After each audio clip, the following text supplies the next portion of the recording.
स्वामी समर्थ. सोबतीला माझे स्वामी या युट्यूब चॅनेलवरती सर्व भावी भक्तांचे अगदी मनापासून हार्दिक स्वागत. भिऊ नकोस, मी तुझ्या पाठीशी आहे.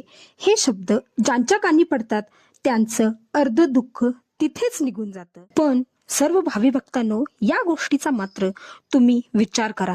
ज्या बाईला लग्नानंतर 12 वर्ष वांजपण भोगावं लागलं, तिच्या आयुष्यात अचानकपणे श्री स्वामी समर्थ येतात आणि तिची सगळी दुःख जी आहेत ती निघून जातात. आजची ही कथा केवळ चमत्कार नाही, तर एका भक्ताच्या अढळ विश्वासाची आणि स्वामींच्या आगाध लीलांची ही सत्यकथा आहे. आपण हा जो 100 कथांचा गोड असा प्रवास चालू केला आहे, त्यामधील आजची कथा आहे 15व्या क्रमांकाची. चला तर मया सुंदरशा कथेला आपण प्रारंभ करू. ललिता आणि सदानंद हे एका छोट्याशा खेड्यात राहणारं दाम्पत्य होतं. त्यांच्या संसाराला 12 वर्ष पूर्ण झाली होती. संपूर्ण घर अन्नधान्याने भरलेलं होतं. घरात कसलीच कमतरता नव्हती. कमतरता होती ती फक्त एका गोष्टीची, ती म्हणजे एका बालकाच्या आवाजाची. देवा, माझ्या पदरात कधी माप पडणार? लोकांच्या टोमण्याने माझं पूर्ण आयुष्य आता विदीर्ण झालं आहे. सणासुदीच्या दिवशी मला बाजूला सारलं जातं, अशुभ मानलं जातं. पण देवा, माझा गुन्हा तरी काय?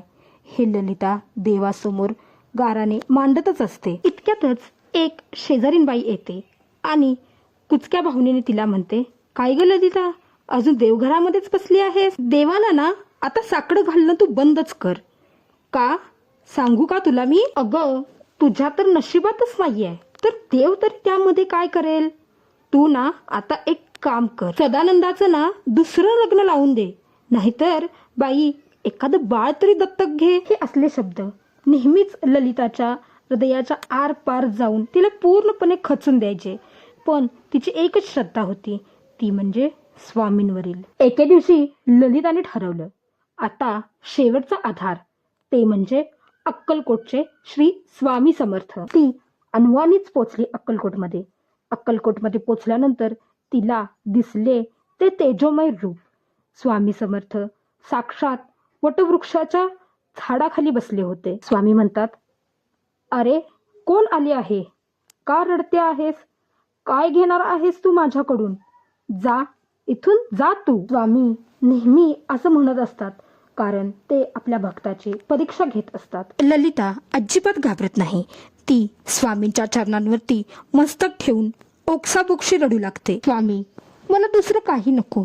मला आई म्हणणार असं एक बाळ द्या. तुमच्या इशाऱ्यावरूनच मी इथून जाईन. स्वामी म्हणतात, वेडी आहेस? 12 वर्षांचा हिशोब घेऊन आलीस? जा त्या वडाच्या झाडाला प्रदक्षिणा घाल आणि हे फळ घे. पण लक्षात ठेव, विश्वास ढळू देऊ नकोस. स्वामींनी काही सेवा सांगितल्या होत्या. त्या सेवा ललिताने पुढच्या काही महिनाभर अगदी निष्ठेने केल्या.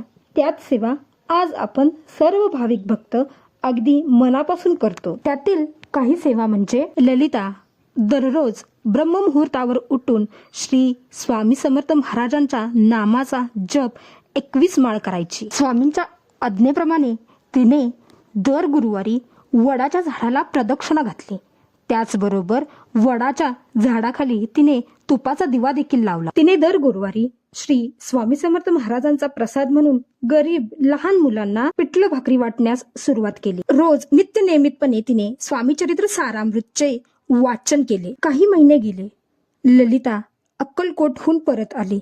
ती परतल्यानंतर तिच्या आयुष्यात हळूहळू बदल व्हायला चालू झाले. एके दिवशी तिची तब्येत बिघडली. सदानंद तिला वैद्याकडे घेऊन गेले. वैद्यबुवा त्यांना म्हणतात, सदानंदराव, आता पेढे वाटा. का माहिती आहे? ललिताबाई गरोदर आहेत. ही बातमी गावामध्ये अगदी वाऱ्याप्रमाणे पसरली. जे लोक ललिताला हिनवत होते, आता तेच लोक स्वामी समर्थांच्या या लीला त्यांच्या डोळ्यानेच पाहत होते. 12 वर्षानंतर ललिताच्या घरी एक गोंडस पुत्ररत्न जन्माला आले होते. त्या बाळाचं नाव त्यांनी ठेवलं होतं स्वामीराज. भाविक भक्तांनो, आजची ललिताची ही कथा आपल्याला काय शिकवते? वेळ कितीही खराब असू दे, जर तुमच्या गुरुवर पूर्ण विश्वास असेल, नशिबाच्या रेषाही बदलून जातात. अशक्य ही शक्य करतील स्वामी, हे फक्त शब्द नाहीत, तर तो एक जिवंत अनुभव आहे. आजची कथा कशी वाटली हे सांगायला विसरू नका. त्याचबरोबर चॅनेलला लाईक करा, शेअर करा, सबस्क्राईब करा. कमेंट बॉक्समध्ये श्री स्वामी समर्थ महाराजांच्या नावाचा जयघोष करण्यास अजिबात विसरू नका. धन्यवाद.